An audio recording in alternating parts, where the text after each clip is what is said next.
एक अंतर समझ लेना राम और रावण में। राम के पास जो है वो पर्याप्त है और रावण को जो प्राप्त है वो पर्याप्त नहीं है। रावण के पास पंचकन्याओं में सबसे सुंदर स्त्री मंदोदरी जैसी सती मां उनकी पत्नी है, लेकिन उसके बाद भी जंगल में घूमते हुए एक तपस्वी की वल्कल पहने हुए युवती को अपनी रानी बनाना चाहता है। लेकिन युद्ध के आखिरी दिन जब रावण पड़ा हुआ है, नीचे निश्चेष्ट उसका शव पड़ा हुआ है, तो मंदोदरी ने विलाप करने के बाद पूछा, वो कहां गया जिसने इसे मारा?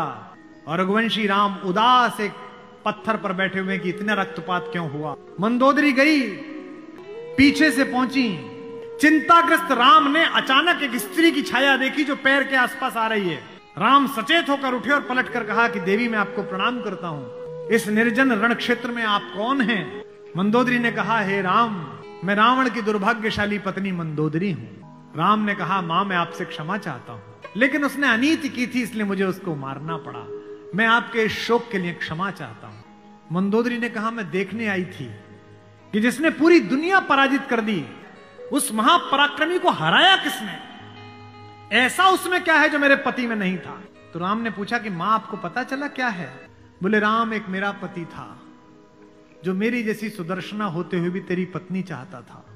एक तू है कि पीठ पर से भी परिस्त्री की छाया पड़ी है तो उठकर खड़ा हो गया है, ये उसमें तुझ में अंतर।